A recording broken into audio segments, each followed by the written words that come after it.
Olá, seja bem-vindo ao programa Bíblia Fácil. A cada semana nós paramos para estudar um tema ensinado por Jesus. Hoje vamos aprender o que Jesus ensinou sobre a igreja. Esse é um tema muito especial, sabe por quê? Segundo a enciclopédia publicada por Oxford, alguns anos atrás, nós temos no mundo cerca de 34 mil religiões cristãs. Isso mesmo que você ouviu. 34 mil religiões cristãs. E quando alguém quer seguir a Cristo, a pergunta que fica é: para onde eu vou com tantas opções? Será que Deus não deixou para nós em Sua palavra as orientações a respeito da igreja que manteria as verdades desse livro? Será que não há aqui algumas características que poderão nos ajudar a identificar a igreja que serve a Cristo e procura cumprir a sua palavra?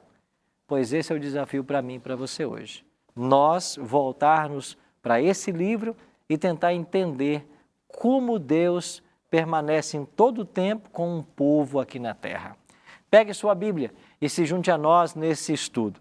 Nós estamos aqui nos estúdios da Novo Tempo, em Jacareí, com um grupo de 10 amigos que vieram de vários estados do Brasil para juntos estudarmos a palavra de Deus. E a cada semana temos aprendido aí um novo tema. E a gente sempre tem orado antes de começar o estudo. O que faremos agora? Então vamos orar? Pai de amor, muito obrigado por estarmos reunidos mais uma vez para estudarmos a Tua palavra. Que o Teu bom e Santo Espírito esteja em nosso meio e que nós ouçamos a Tua voz mais uma vez. Nós queremos ser sensíveis à voz do Teu Espírito. Nós queremos que o Senhor dirija a nossa vida. Nós queremos a Tua bênção e a Tua guia. E oramos em nome de Jesus. Amém. Aproveitando, quero convidar você para visitar uma igreja adventista bem perto aí da sua casa. Nos domingos à noite, nós estamos tendo o mesmo tema do programa Bíblia Fácil. Você pode procurar uma igreja perto de você, lá vai ter um professor, você vai poder participar do estudo, também vai poder tirar suas dúvidas. Então, entre no site encontreumaigreja.com.br e, se você não sabe, localize aí uma igreja mais próxima da sua casa. O site é encontreumaigreja.com.br e você vai ser muito bem recebido ali, tá bem? Eu quero aproveitar e oferecer para você o nosso guia de estudos. Esse guia impresso pode ser seu. É um presente que nós temos da Novo Tempo. Você pode solicitar para nós através do telefone 0 operadora 12 21 27 3121. Liga em horário comercial. Você também pode mandar uma mensagem para o nosso WhatsApp. O WhatsApp aqui da Escola Bíblica da Novo Tempo. É 129-8100-1615. Ou você pode agora acessar a nossa página na internet, novotempo.com/bibliafácil, fazer ali o formulário, preencher os dados postais e nós vamos enviar esse material para a sua casa. Num prazo de 15 a 20 dias vai chegar aí e você não paga nada por isso. Até a despesa do correio nós vamos pagar para você. Sabe por quê? Porque o grande objetivo nosso, como Novo Tempo, como rede de comunicação, é que você conheça mais da palavra de Deus. E quando você receber esse guia, no final dele tem um questionário. Se você preencher e acertar pelo menos 70% das questões, você ainda ganha um outro DVD, ou ganha um DVD. Esse DVD nós gravamos em Israel, Egito e Palestina, e ele contém os mesmos temas do guia impresso, mas é material exclusivo para quem pede esse guia impresso. Quer mais informações do projeto? Acesse a página ensinosdejesus.com.br. ensinosdejesus.com.br. Tá bem? Vamos então voltar-nos agora para o estudo da Palavra de Deus e o tema que hoje vamos olhar, os versos da Bíblia, é o tema da igreja. Aqui está uma imagem daquilo que seria o Templo de Salomão. Você sabe que Salomão construiu um templo, o seu pai Davi havia reunido todos os recursos, Deus não deixou que Davi construísse, porque Davi era um homem muito sanguinário, e então Salomão constrói o templo. Esse templo esteve centenas de anos aqui na terra, foi reformado por Zorobabel, quando o povo de Deus estava cativo em Babilônia e volta para Jerusalém. Alguns anos antes de Cristo, Herodes reformou esse templo, e quando Jesus veio, o templo era chamado Templo de Herodes. E ali Jesus várias vezes esteve. Daí ele expulsou os cambistas, né, no pátio do templo. Aí ele ensinou. Então, o templo no Antigo Testamento era o centro da religião de Israel. O povo de Israel centralizava suas atividades no templo. Em todo o Antigo Testamento, Israel é o povo de Deus. Deus escolheu Israel para ser seu povo. Ele fez um pacto com Abraão, depois com Isaac, Jacó. Jacó teve 12 filhos, as 12 tribos de Israel e assim por diante. Das 12 tribos, 10 foram exterminadas pelo Império Assírio, sobraram 2. Essas 2 foram para a Babilônia como cativos, voltaram e então, como tinha a tribo de Judá e Benjamim, eles passaram a ser chamados de apenas os judeus. Então, os judeus que nós conhecemos hoje é o remanescente do povo de Israel. Então, no Antigo Testamento, ser povo de Deus era pertencer ao povo de Israel, que você podia pertencer por nascimento, ou se você não havia nascido em Israel, você podia passar pelo rito da circuncisão e se tornar um israelita, e adorar o Deus de Israel. E quando Deus escolhe Israel, o plano divino era evangelizar o mundo inteiro através de Israel. Então Deus disse, eu vou abençoar vocês, vou colocar vocês na Palestina, na encruzilhada das nações, e através das bênçãos que eu vou dar para vocês, o mundo vai conhecer o Deus de Israel. E o conhecimento do Senhor vai encher toda a terra. Esse era o objetivo do Senhor. Infelizmente, isso não aconteceu. E o povo de Israel, quando apedreja Estevão, sela ali a sua rejeição como nação, e Cristo vem para dar início agora à igreja cristã. E assim como haviam 12 patriarcas, né? Ou 12 tribos, melhor, no Antigo Testamento, agora você tem 12 apóstolos no Novo Testamento.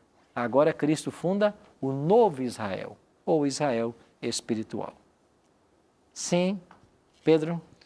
Pastor, só uma dúvida quanto a Israel e igreja.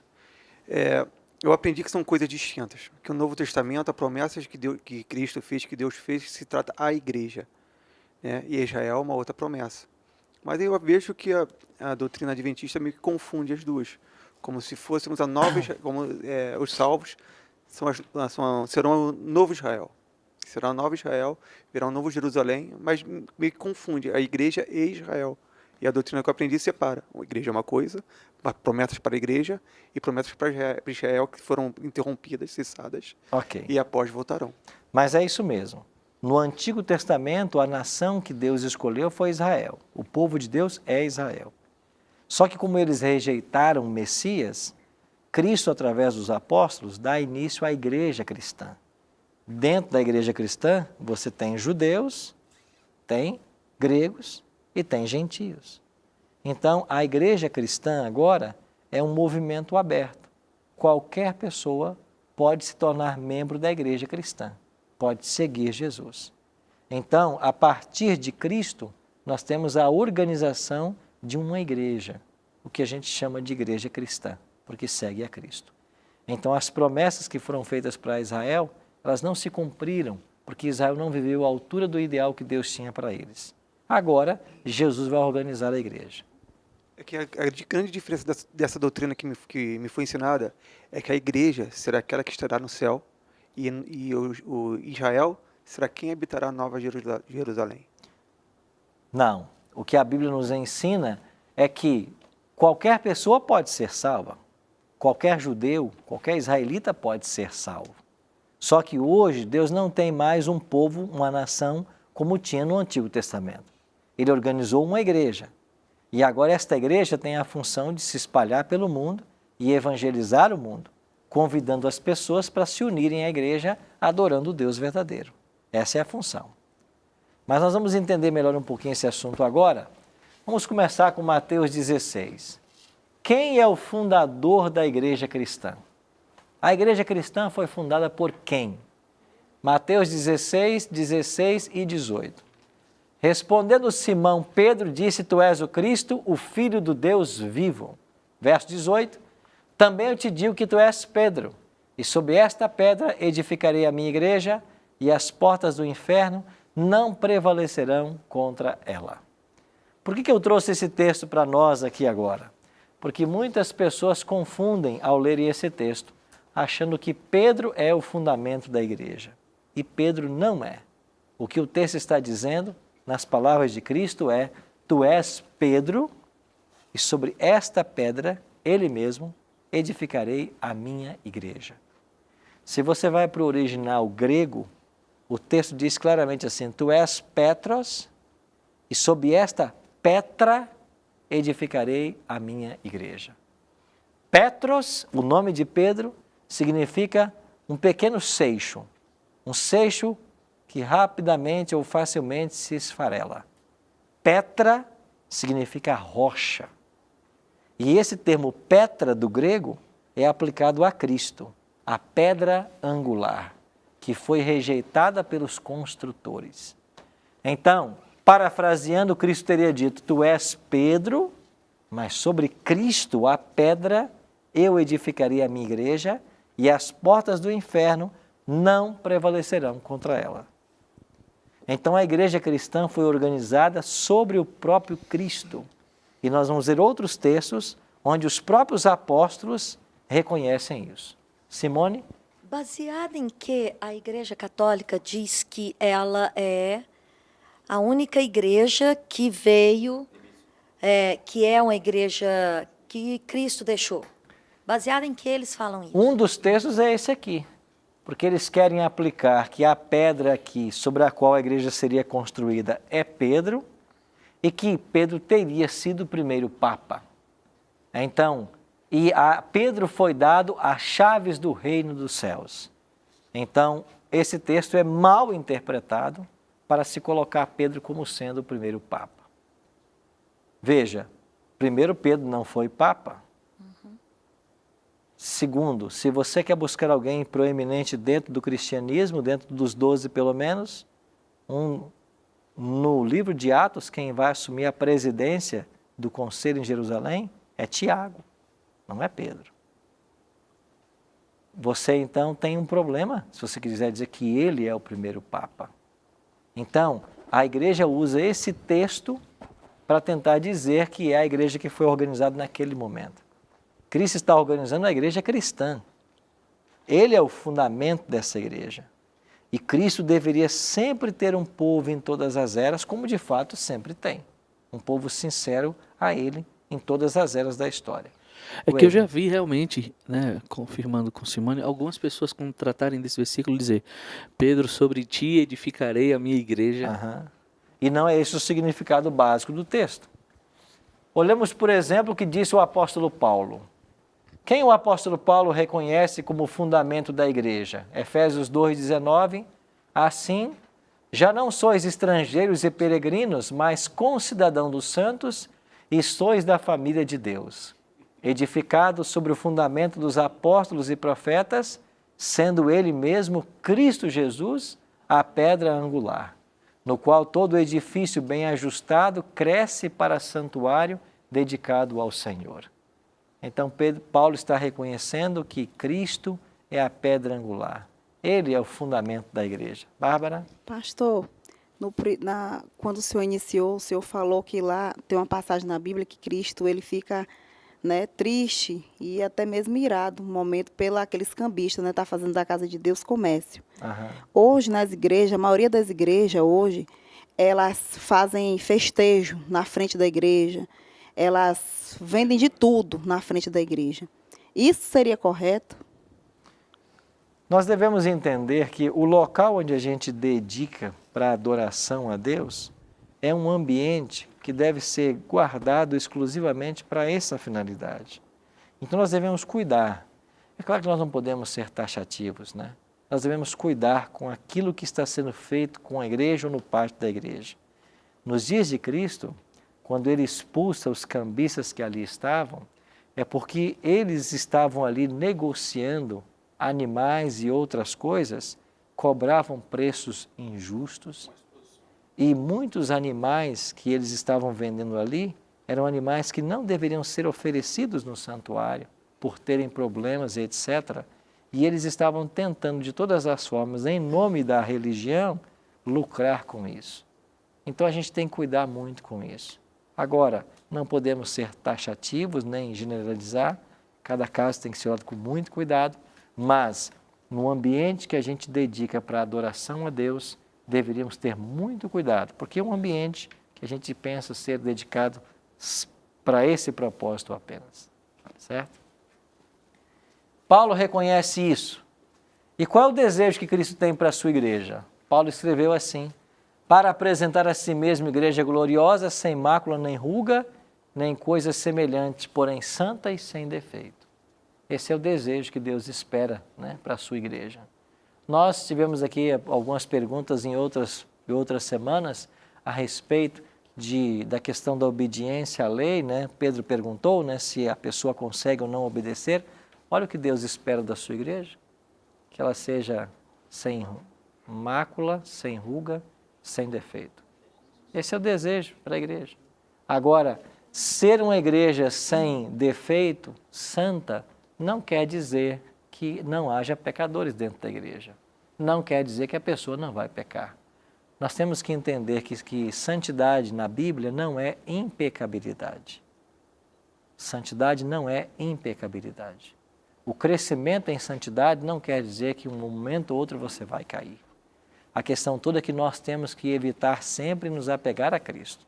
Eu acho que a história de Enoque, por exemplo, né, que a Bíblia diz que é um homem que andava com Deus, é um exemplo claro disso. Enoque teve os seus pecados, suas falhas, sem dúvida que teve, porque todos pecaram, diz a palavra, mas Enoque aprendeu a andar com Deus. Ele aprendeu a viver em comunhão com Deus. E Enoque vivia em tanta comunhão com Deus que um dia Deus o levou para o céu. Ou seja, o ideal do Antigo Testamento continua na igreja. O quê? Uma igreja santa, uma igreja sem defeito. E isso não quer dizer impecabilidade. Agora, se nós temos milhares de religiões cristãs e todas pretendem ter a verdade, todas pretendem servir a Deus, será que nós temos na Bíblia algumas características que poderão nos ajudar a identificar a igreja que busca servir ao Senhor de fato, ou que busca servir e obedecer à palavra? Eu queria ler com vocês alguns textos que vão nos ajudar com algumas características. A primeira delas, ou o primeiro texto, é Apocalipse 12, verso 17. Nós até mencionamos no final do nosso estudo, na semana passada. Apocalipse capítulo 12 descreve o dragão que persegue a mulher, ou seja, o diabo ou Satanás que persegue a igreja. Apocalipse capítulo 12. E no verso 17 o texto diz assim: irou-se o dragão contra a mulher. Bom, o dragão você sabe que é Satanás, não é isso? No capítulo 12, versículo 9, olha o que diz 12, 9. E foi expulso o grande dragão, a antiga serpente, que se chama Diabo e Satanás. Então, Apocalipse 12, 9 diz que o dragão é Satanás. E o apóstolo Paulo, em Efésios 5, 22 e outros textos, diz que a mulher ela é um símbolo da igreja. Então, aqui você tem o dragão perseguindo a igreja, o diabo perseguindo a igreja. Voltamos para o verso 17. Irou-se o dragão contra a mulher e foi pelejar com os restantes da sua descendência. Essa ideia aqui de restantes é a ideia de um remanescente, de um grupo que permanece leal a Cristo. E quem é esse grupo, segundo o Apocalipse? Os que guardam os mandamentos de Deus e têm o testemunho de Jesus. Então, a primeira característica que a Bíblia apresenta, que eu queria colocar para vocês, é que a igreja, ela precisa guardar os mandamentos de Deus. Ela precisa também ter o testemunho de Jesus. O que é o testemunho de Jesus? Dê uma olhadinha no capítulo 19, no versículo 10, na última parte. Apocalipse 19, versículo 10. O texto diz assim: prostrei-me ante aos seus pés para adorá-lo. Sabe o que é aqui? João querendo adorar um anjo, o anjo que trouxe a revelação para ele. Prostrei-me aos seus pés para adorá-lo. Ele, porém, me disse: vê, não faças isso. Sou conservo teus e dos teus irmãos, que mantém o testemunho de Jesus. Adora quem? Adora a Deus. O anjo não aceitou a adoração. E o verso continua assim: pois o testemunho de Jesus é o espírito da profecia. Então, o capítulo 12 diz que a igreja remanescente, ou a igreja desse tempo final, perseguida pelo dragão, ela guarda os mandamentos e ela tem o testemunho de Jesus. E o 19:10 diz que o testemunho de Jesus é o espírito da profecia. O que quer dizer esse espírito da profecia? Quer dizer que o espírito do profeta, ou um profeta, deveria estar com essa igreja. Nós vamos estudar em semanas futuras a história de uma mulher chamada Ellen G. White. Os adventistas acreditam que essa mulher possui o dom profético. E nós vamos ter um programa aqui só sobre esse assunto. Mas em Apocalipse 12:17 já está colocado pelo menos 2 características dessa igreja do tempo do fim. Guarda os mandamentos de Deus e tem o testemunho de Jesus. Pedro? Até peço desculpa porque eu vou tocar na ferida, vou falar do grande desapontamento. Uhum. E fala exatamente sobre o espírito da profecia, e vocês colocam como Ellen G. White nisso, mas a igreja adventista começou exatamente por uma profecia falsa, uma profecia errada. Uhum. Né? E isso não desmereceria esse título? A igreja adventista, ela surgiu e foi oficializada no ano de 1863. A data de 22 de outubro de 1844, uma data que foi marcada para a volta de Cristo, como ponto culminante de um movimento chamado Millerita, e o movimento recebeu esse título porque o grande precursor do movimento era Guilherme Miller. Guilherme Miller era um membro da Igreja Batista.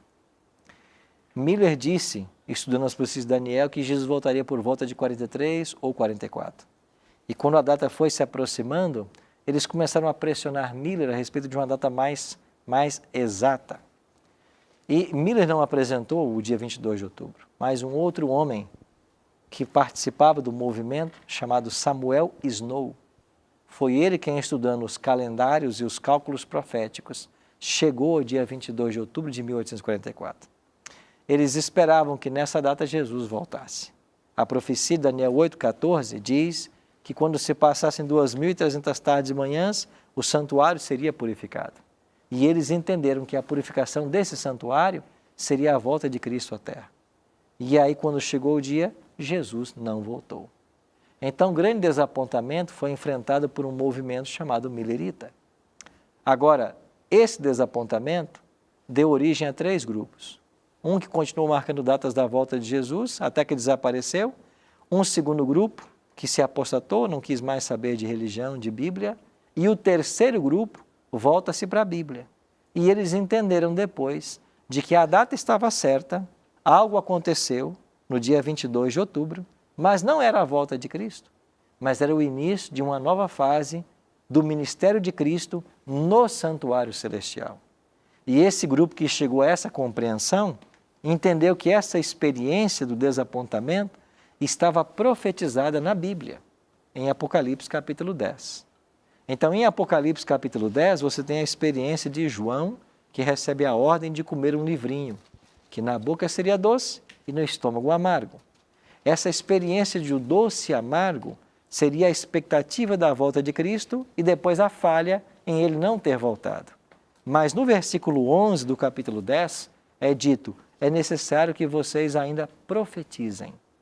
Então esse grupo entendeu que eles eram um movimento profético, que passariam por esse desapontamento, que estava profetizado, mas que tinha uma missão a cumprir. Esse grupo vai organizar a Igreja Adventista do Sétimo Dia, lá em 1863. Então não começa com Miller, mas com esse terceiro grupo citado, exatamente, a Igreja Adventista. Exatamente. E o senhor tocou num ponto que trouxe um pouco de confusão, porque você fala que eles não previram a vinda de Cristo, mas sim o início do julgamento. Não, eles descobriram posteriormente que não era a volta de Cristo, mas o início de uma nova fase do ministério de Jesus no santuário celestial. Mas isso não quer dizer, nesse fato, então, que a obra não foi consumada na cruz? A obra foi consumada na cruz, mas Cristo, depois da cruz, ele vai para o santuário. Tanto é que quando Estevão é apedrejado, Estevão, antes de morrer, ele viu Cristo à direita de Deus no céu. E Jesus disse mesmo que ele iria e que ele seria o nosso intercessor. João disse que ele é o nosso advogado. Mas não é só em... Desculpa a data, 1824, 44? 44 que começou, então, ainda que tivesse a direita do Pai, Não. começou a separar quem era justo ou não? Lá no santuário você tem dois oficiais ministrando em 2 compartimentos. O sacerdote oficiava no santo e o sumo sacerdote no santíssimo. Se tudo no santuário apontava para Cristo, ele também deveria em algum momento atuar como sacerdote e também como sacerdote. Desde a ascensão até 1844, ele atuou como sacerdote. E de 1844 para cá, ele atua como sumo sacerdote. Okay. Foi essa compreensão que eles chegaram após o estudo da palavra de Deus. Okay. Nós iremos para um breve intervalo. E assim que voltarmos, vamos aqui com a pergunta e continuar aprendendo mais a respeito da igreja. Não sai daí, já voltamos.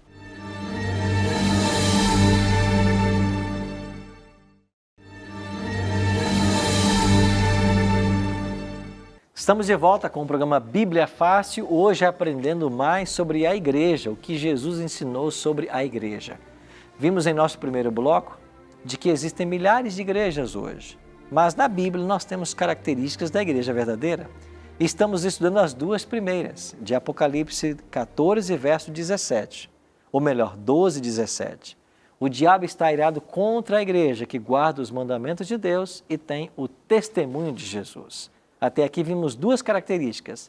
Vamos continuar estudando esse tema. Antes, porém, pastor Albertino.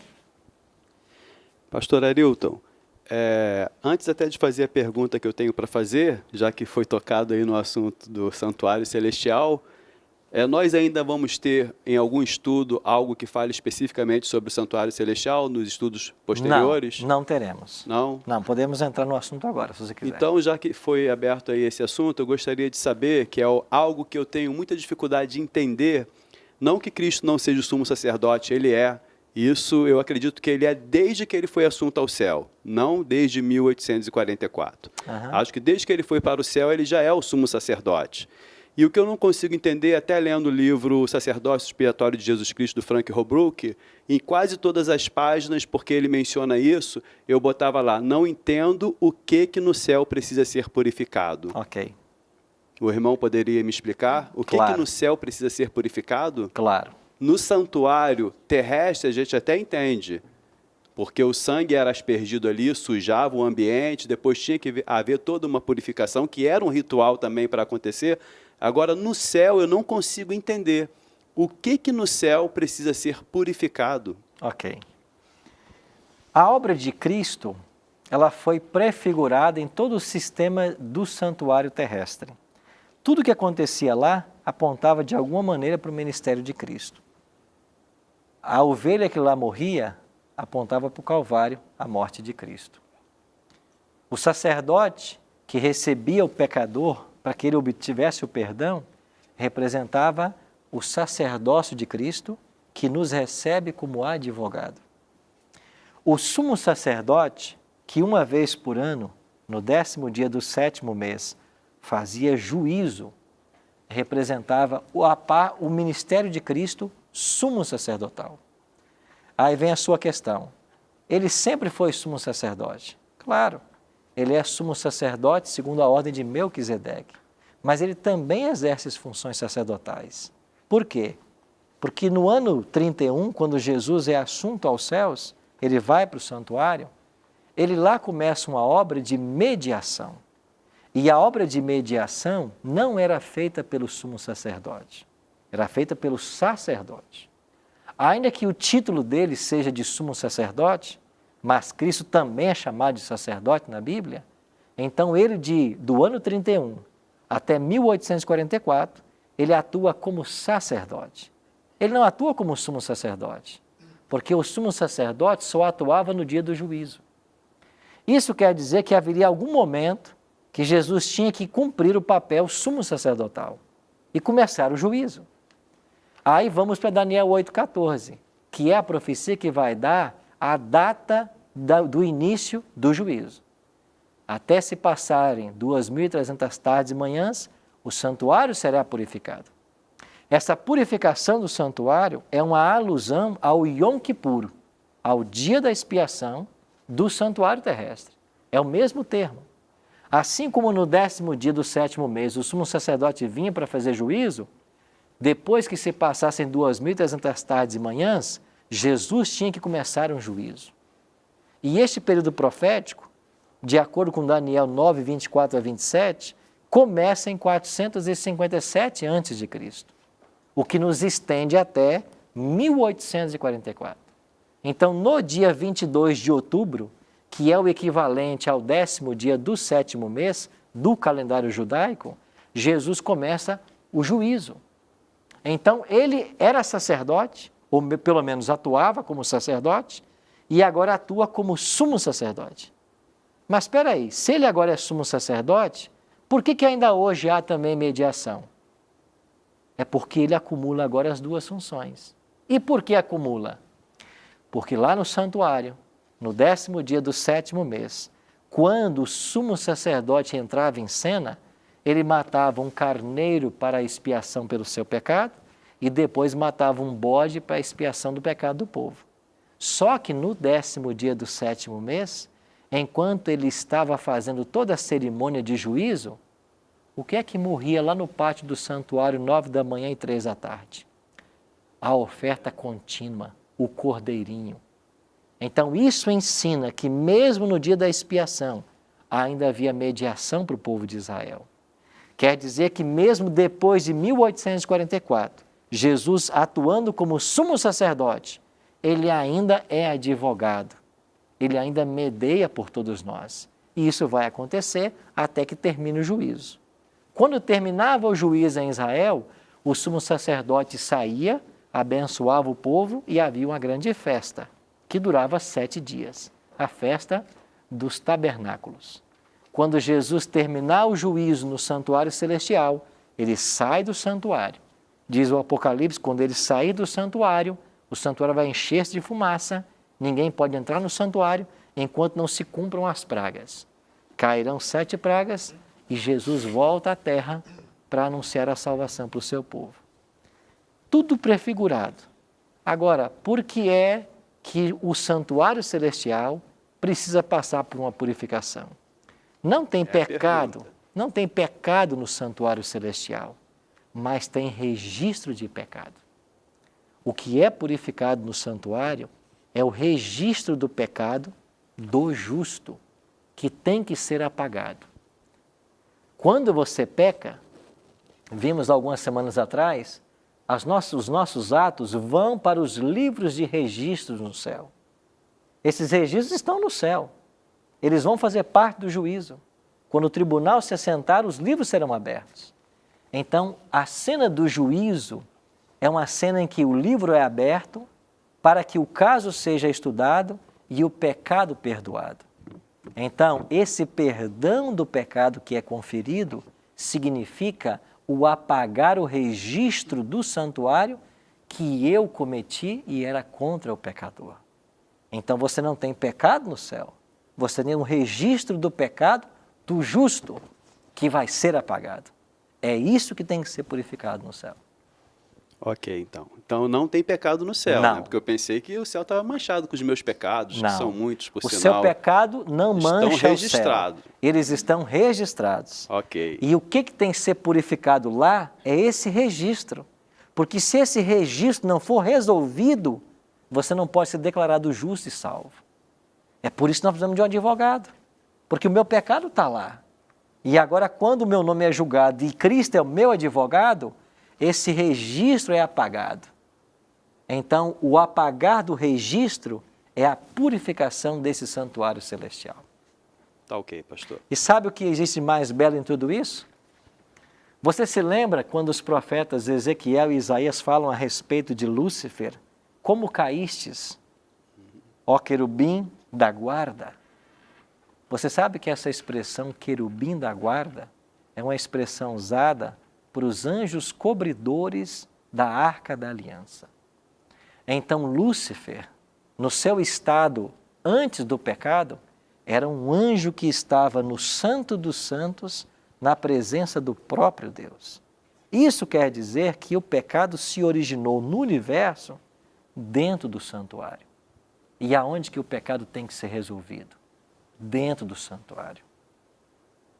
O pecado surge no santuário, no coração de um anjo que era perfeito. E é dentro do santuário que o pecado tem que ser resolvido. Ok, pastor. Vamos para a pergunta em relação à igreja agora. Obrigado pela explicação. Ok. O pastor leu Apocalipse... Deixa eu ver se estava ali na frente, a referência que fala sobre o espírito de profecia. 19, Apocalipse 10. 19:10, né? Aham. E aí eu sei que até o pastor mencionou que mais para frente o pastor vai voltar nesse assunto, porque o pastor fala que a igreja adventista entende, vê em Ellen White... Uma profetisa. O espírito de profecia. Certo. Certo? A pergunta que eu faço é a seguinte: não seria limitar esse dom profético quando a gente caracteriza uma pessoa como sendo o espírito de profecia, visto que uma das características da igreja é o testemunho de Jesus, né? Como fala ali a guarda dos mandamentos e o testemunho de Jesus.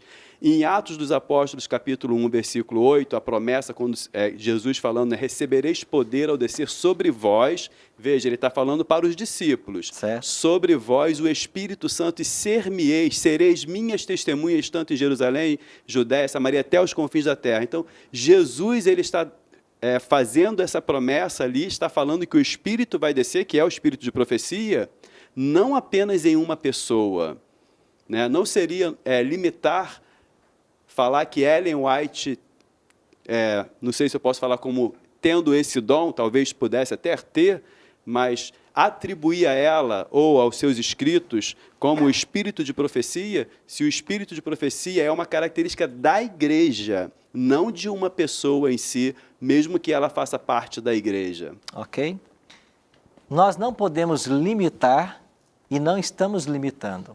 Como você bem colocou, o Espírito Santo foi dado aos apóstolos e você tem ali os profetas. Você tem nas filhas de Filipe, eu acho que eram 4, né? Todas profetisas. Você tem outros profetas. Então, os profetas ou o dom profético sempre esteve com a igreja de Deus. Só que quando vamos para Apocalipse 12, nós temos que entender que ali fala de um tempo histórico. Se você puder voltar em Apocalipse 12, só para a gente ver um detalhe muito interessante que às vezes passamos por alto. Apocalipse capítulo 12 está falando da perseguição que o dragão faz contra a mulher, certo? Mas deixa eu fazer algumas perguntas para vocês. Vamos começar com o versículo 2. Falando da mulher, ela está grávida, grita com as dores de parto, sofrendo tormentos para dar à luz. Versículo 3. Deixa eu ver se é o 3. Não, versículo 5. Nasceu-lhe, pois, um filho varão, que há de reger todas as nações com cetro de ferro. Quem é esse filho que nasce da mulher? Quem nós entendemos que é ele? Nós entendemos que é Cristo. E o dragão se deteve diante da mulher para lhe devorar o filho quando nascesse. Nesse ponto, o Apocalipse não está profetizando. Ele está fazendo um relato histórico, porque Cristo já havia nascido lá no passado, e esse relato histórico refere-se ao momento em que Herodes manda matar os meninos de 2 anos para baixo. Então, nesse momento, quem é o dragão e quem é a mulher?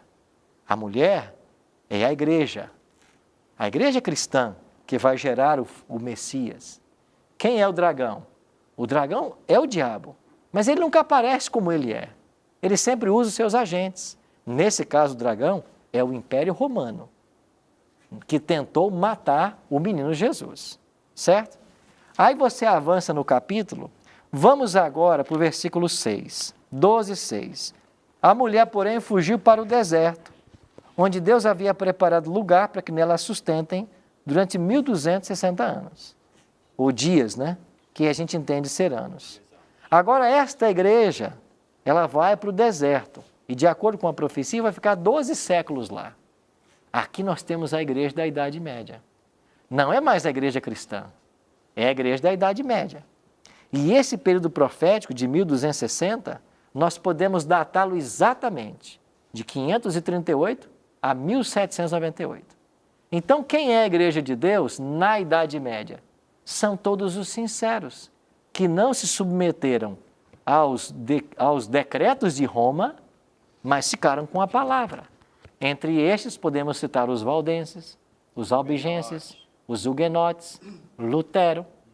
Aí está a igreja. Agora vamos para o verso 17. Irou-se o dragão contra a mulher e foi pelejar com os restantes da sua descendência.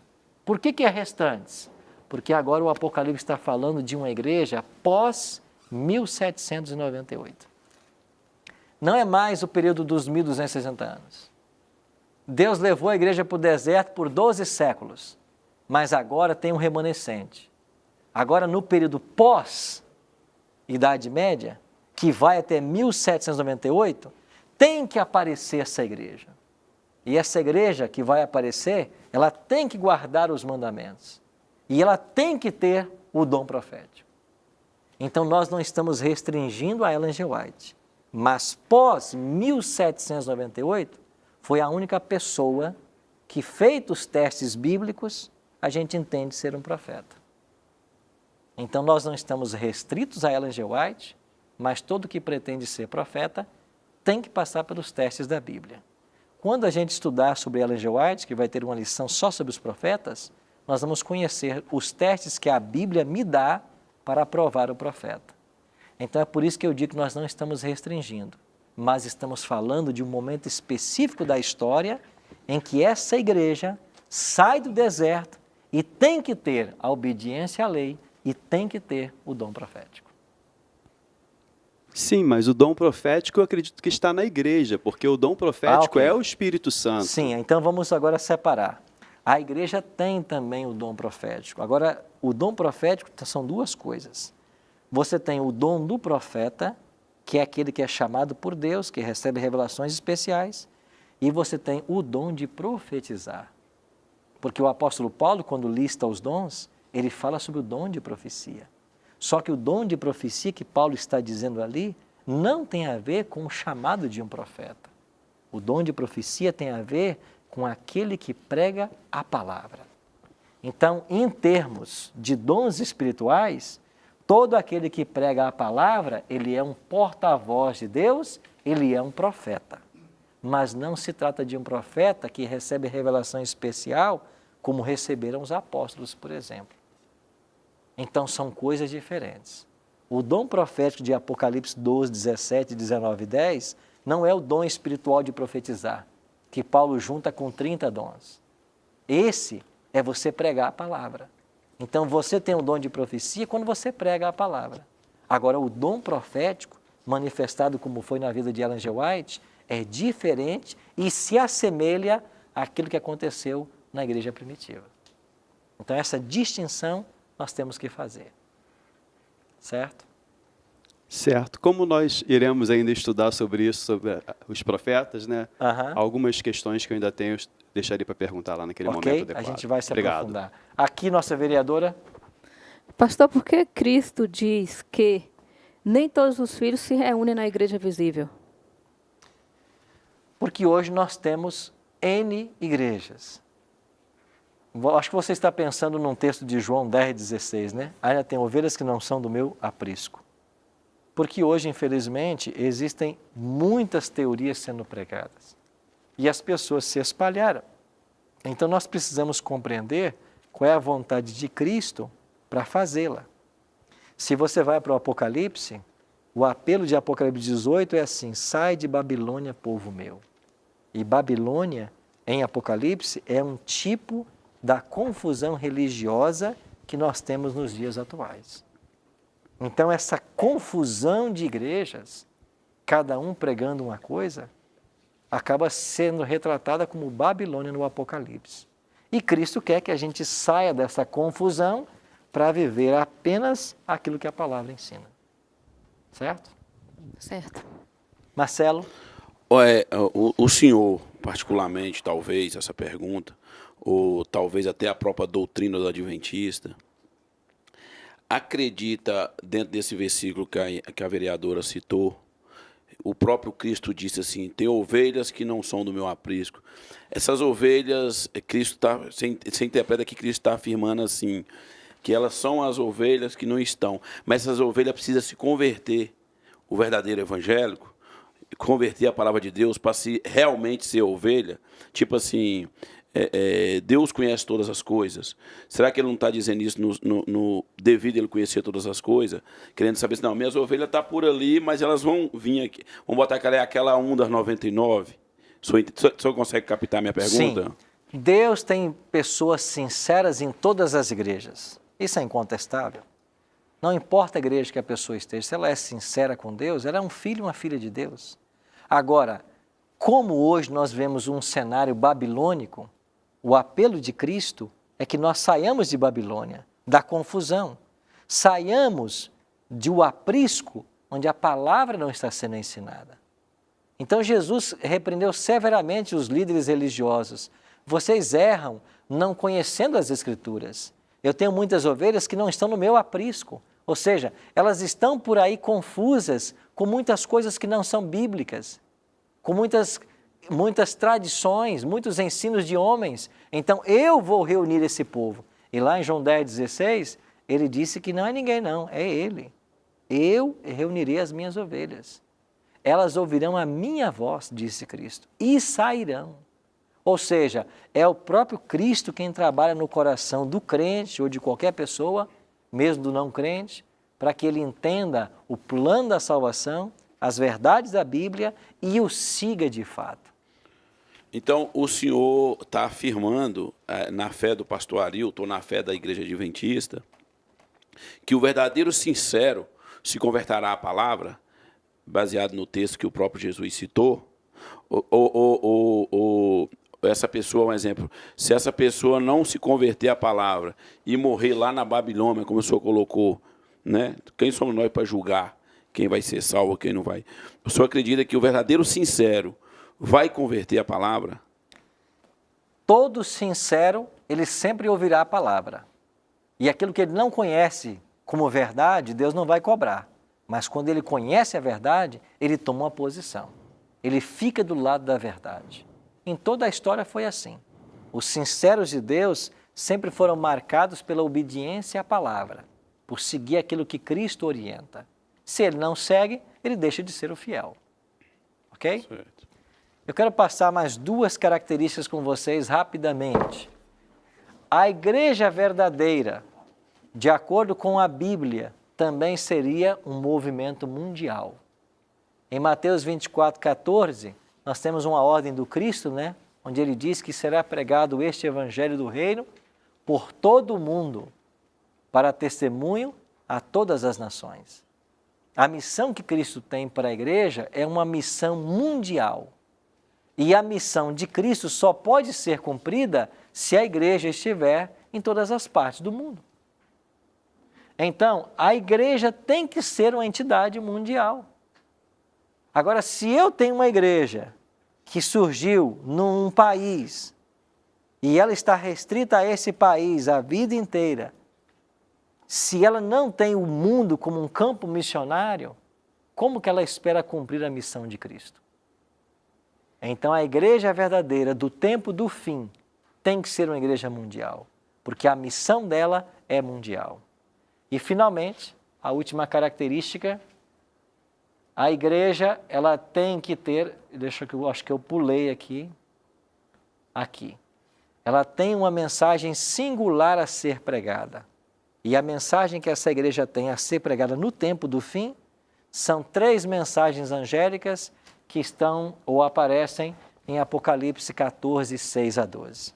O que ensinam essas mensagens? Ensinam a temer a Deus, ensinam a adorá-lo, ensinam que vai cair Babilônia e ensinam também que o juízo de Deus chegou e que nós devemos nos preparar para o dia da volta do Senhor. Então, essas características alinhadas e outras que poderíamos citar, por questão de tempo não abordamos, apontam para nós a igreja que procura servir ao Senhor de inteireza de coração. Sim, Bárbara. Pastor. Então, no caso, a igreja verdadeira de Cristo, ela tem que estar mundial. Se ela não estiver no mundo inteiro, como ela cumpre a missão que Cristo deu para ela, de evangelizar o mundo inteiro? Ela Sim. tem que ir a todas as partes. Agora, ao encerrarmos o programa de hoje, o que tem que ficar claro é o seguinte: Deus tem pessoas sinceras aonde? Em todas as igrejas. Por quê? Porque as igrejas que estão pregando a palavra e exaltando o nome de Cristo estão fazendo conversos e as pessoas estão se convertendo. Pode até ser que uma igreja ou outra não pregue tudo o que está na Bíblia, mas as igrejas fazem um trabalho de tentar aproximar as pessoas de Cristo. E dentro de várias igrejas, ou de todas, há pessoas sinceras. Só que nós temos que, como cristãos de qualquer igreja, nós temos que voltar para esse livro e perguntar se existem ainda verdades a serem conhecidas e praticadas.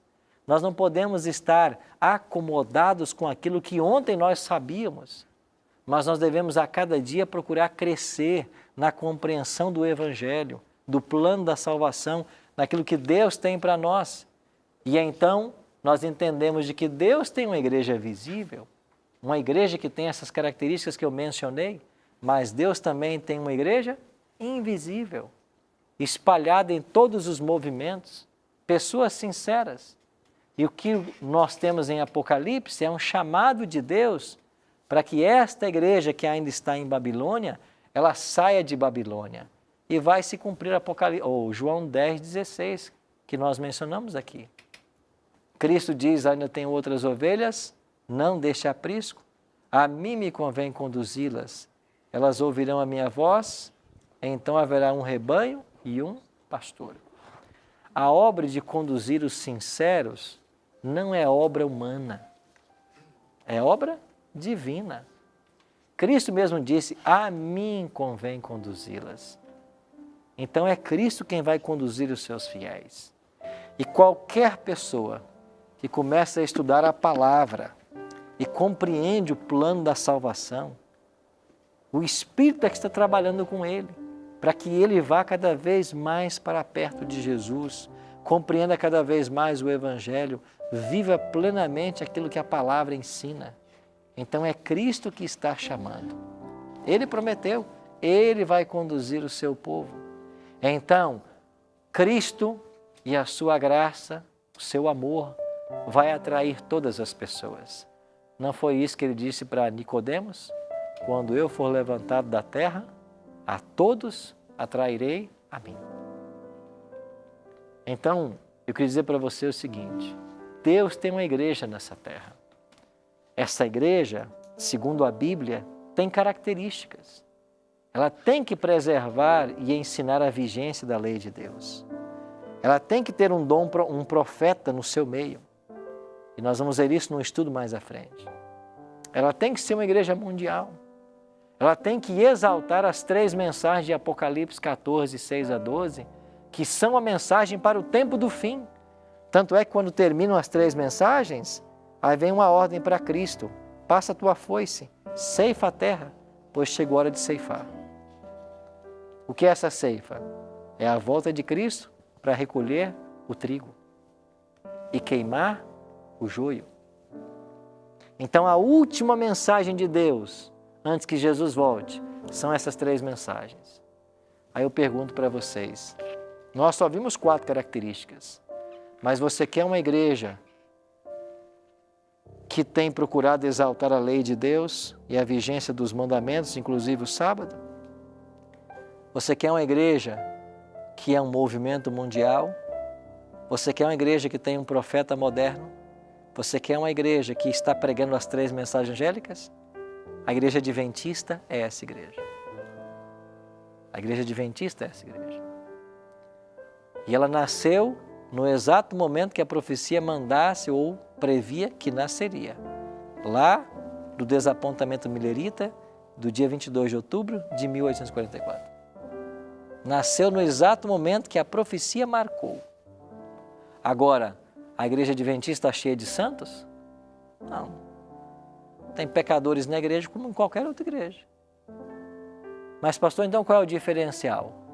O diferencial, meus amigos, é isso aqui, ó. é a palavra.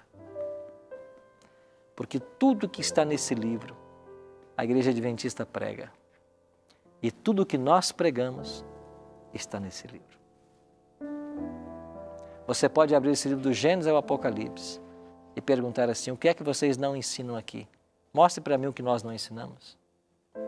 Ou então você pega as 28 crenças fundamentais dos adventistas e diga para mim qual das 28 crenças não está fortemente alicerçada nesse livro. Porque a Igreja Adventista tem um compromisso com a verdade. Agora, não é a placa de igreja que salva ninguém. E Deus tem filhos sinceros em qualquer igreja, em qualquer movimento. Só que o apelo que Deus faz para mim e para você hoje é o seguinte: você quer se unir à igreja verdadeira? Você quer se unir ao povo que guarda os mandamentos de Deus e tem o seu testemunho? Você quer se unir a essa igreja mundial que anuncia a breve volta de Jesus, as 3 mensagens angélicas, e está aí preparando um povo para a volta do Senhor? Essa é a grande questão. A obra do Espírito Santo no coração de vocês não começou essa semana aqui. Começou há muito tempo, desde que você nasceu. O Espírito tem trabalhado. Sabe para quê? Para levar você a tomar uma decisão ao lado da verdade. Quando nós escolhemos uma igreja, não é a igreja que vai me salvar, mas eu vou porque lá a palavra está sendo exaltada, o caminho do céu está sendo indicado. Eu até posso não me salvar, mas não é porque a igreja não está ensinando. É porque eu não quis cumprir o que a igreja ensina. Então, meus amigos, vocês aqui, você que está em casa nos assistindo, eu e você somos essa ovelha de Cristo que precisamos ser conduzidas para o seu rebanho. E a coisa mais bela que nós temos é que Ele mesmo vai conduzir a nossa história. Ele mesmo vai mostrar o caminho. E a voz do Espírito Santo vai ser ouvida por você. Ouça essa música, ouça com atenção. É um convite para que você escolha Cristo, escolha a verdade da sua palavra, escolha a igreja remanescente. Pense nisso.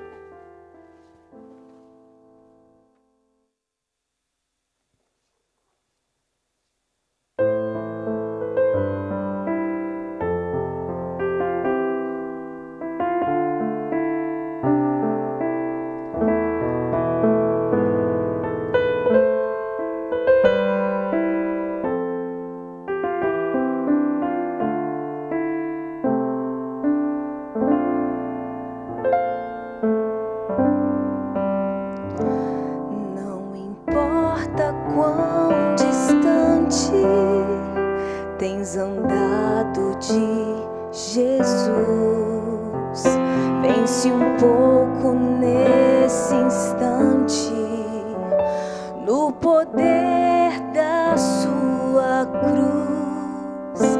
Seu amor não tem limites, não tem lógica ou razão. Seu olhar é um convite para aceitar o seu perdão. Hoje é dia de voltar. Não olhes para trás. Se o teu coração falar, não adies nada mais. Só Jesus te ama assim. Lá na cruz em ti pensou.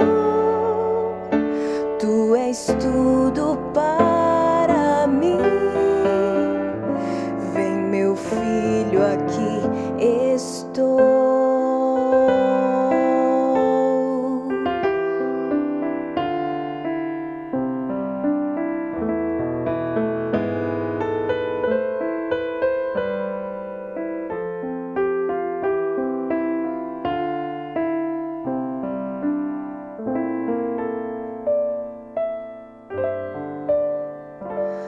os defeitos do passado, seu poder vai transformar os espinhos do pecado, seu amor vai arrancar o vazio que te atormenta. Só Jesus vai preencher. Se tua vida Ele aceita, pra que mais se esconder? Hoje é dia de voltar. Não olhes para trás. Se o teu coração falar, não adies nada mais. Só Jesus te ama assim. Lá na cruz em ti pensou. Tu és tudo para mim. Vem, meu filho, aqui estou.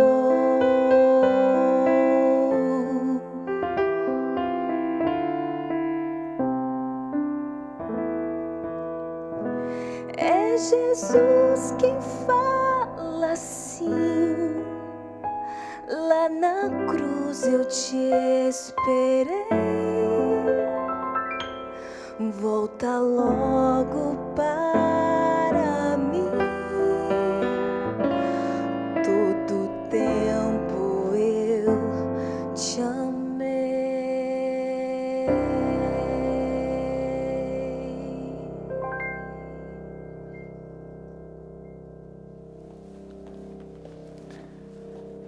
Esse é o chamado de Cristo. Chamado por uma entrega, chamada por uma vida de dedicação a Ele, a sua obra, a sua palavra. E eu e você podemos hoje responder a esse chamado. Como já disse hoje no programa, placa de igreja não salva ninguém. Mas Deus não podia deixar que seu povo vagueasse sem rumo e sem orientação. É por isso que na sua palavra Ele estabelece as características de que o seu povo vai manter ao longo do tempo, ao longo das eras, e especialmente nesse tempo do fim, tempo que nós estamos vivendo. Nós já podemos ouvir os passos de um Deus que se aproxima. Cristo está voltando à terra. E eu e você precisamos tomar uma decisão séria, decisão de servi-lo em espírito e em verdade. Ao falarmos da igreja adventista como uma igreja remanescente, como uma igreja verdadeira, nós não queremos ser exclusivistas religiosos. E que fique claro para você que nós acreditamos que há salvação, independente da placa de igreja, e que em qualquer denominação Deus tem filhos sinceros. Mas você quer estar na igreja onde a verdade procura ser exaltada na sua totalidade?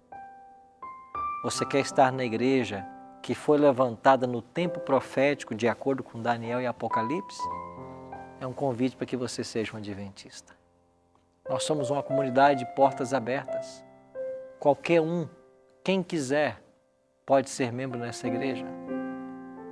E cada vez mais que eu me volto para a palavra e eu estudo, mais eu percebo a seriedade que essa igreja tem para com a Bíblia. E como esta organização existe com um único propósito, de levar pessoas para os céus. A Novo Tempo é prova disso.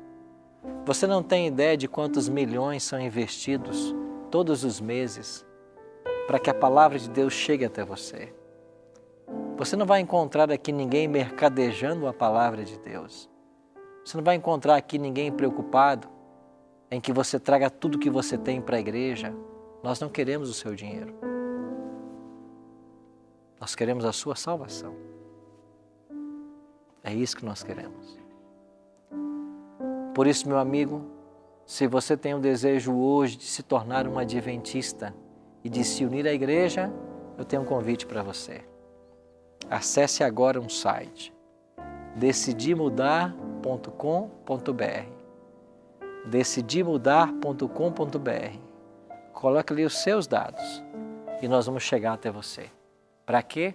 Para ajudar você na sua experiência religiosa, para ajudar você no conhecimento da palavra, para ajudar você na sua vida cristã, porque esse é o nosso objetivo.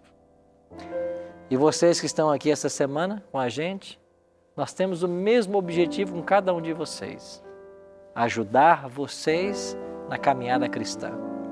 Quando vocês foram convidados para vir para aqui, nosso único desejo é ajudar vocês. Se nós não pudermos ajudar, nós não estaremos convidando vocês para estarem aqui. Nós queremos ajudar vocês nessa caminhada, nas descobertas que nunca param em nossa vida. Por isso eu queria orar por vocês, para que Deus cada vez mais nos ajude e nos dê esse senso de que Ele está nos chamando por uma obra especial. Vamos orar? Pai Santo, obrigado por Tua palavra mais uma vez nesse dia. Obrigado por sabermos que o Senhor tem filhos sinceros em todas as denominações, em todas as igrejas. E obrigado, sobretudo, por sabermos que é o próprio Cristo que diz que vai fazer ser ouvida a sua voz e vai atrair os sinceros para o seu aprisco. Pai Santo, nos ajuda a estarmos no teu aprisco. Queremos ser pastoreados pelo Supremo Pastor, que é Jesus. Queremos por Ele ser conduzidos aos portais da eternidade. Por isso, nos ajuda em nossas escolhas, em nossas decisões. Em nome de Cristo, nós te oramos. Amém. Muito obrigado por ter participado do programa de hoje. Na semana que vem, a gente se reúne para mais um tema da Palavra de Deus. E eu espero você.